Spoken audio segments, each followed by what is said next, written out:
So when you look at this, Browns are obviously going to be depleted. They'll still have Nick Chubb. They'll still have Treader, Batonio up on that line.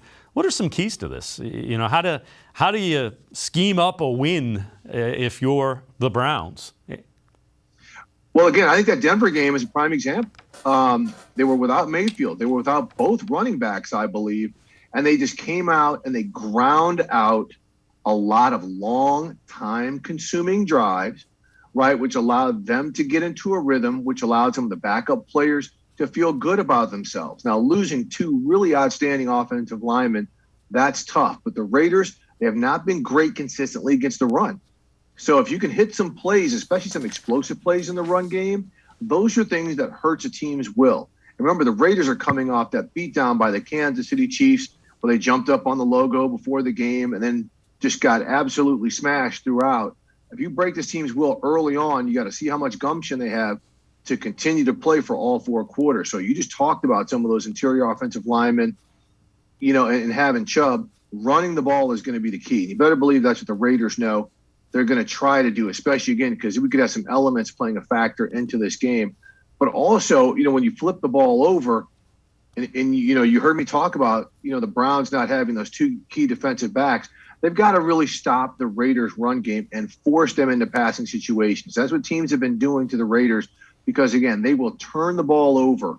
And they have struggled on third down and one of the worst third down teams in the NFL. So that's what they have got to do. And, you know, Myles Garrett and Clowney, I think we're going to see some of those guys come with some interior pass rush as well and some stuff like that to try to slow down what the Raiders are going to try to do offensively.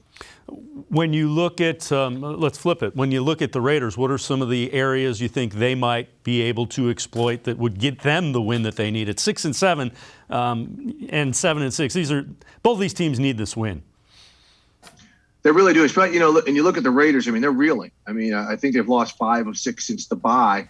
But early on, maybe they need to hit some explosive plays. They've got to get up to a quick and early lead, right? And that's maybe you're using a Deshaun Jackson to hit a deep play where, you know, a Troy Hill and John Johnson normally could be in coverage on a nickel package. But get up, get some confidence going early in this offense so that way you can mix in the run and the pass, and you're not such a one-dimensional pass team because you've fallen behind, right? You mentioned all those yards Derek Carr's thrown for.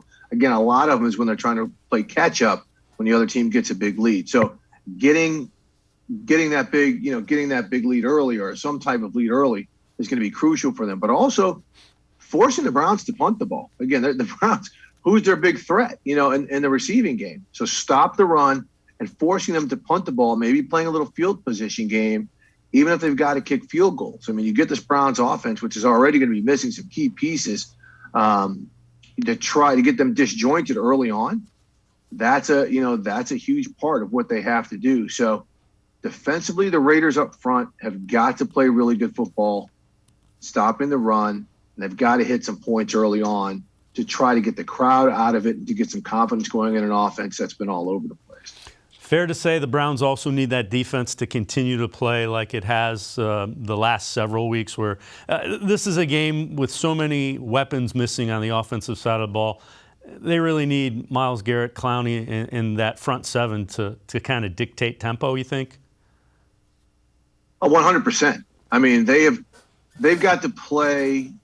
I won't say they have to play their best game, but they've got to come in and they've got to force some takeaways, right? Deny the run game, because this is an offense that just has not found an identity all the way through the season. So if you get the Raiders reeling, then you get the ball back to your offense, and they can churn it out.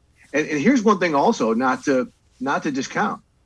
One person who's landed on the COVID list for the Browns is their punter, right? So this might be a situation, depending on the type of the game, where the Browns are going for it on fourth down, right? Where you're getting into 2-down territory when you're on 3rd and 5 or 3rd and 4 and you're near midfield. So these are some things that could factor into the game because of the Browns' health situation. But to get back to the Browns defense, it all starts up front. That's where, you know, their bread is buttered, and they've got an opportunity against a Raiders offensive line that has not been very good in the run or in protecting Derek Carr. So again, if you can get Derek Carr to get rid of the ball quickly or to try to make some of the hero throws that he likes to make, they might get some key takeaways, which will prove vital.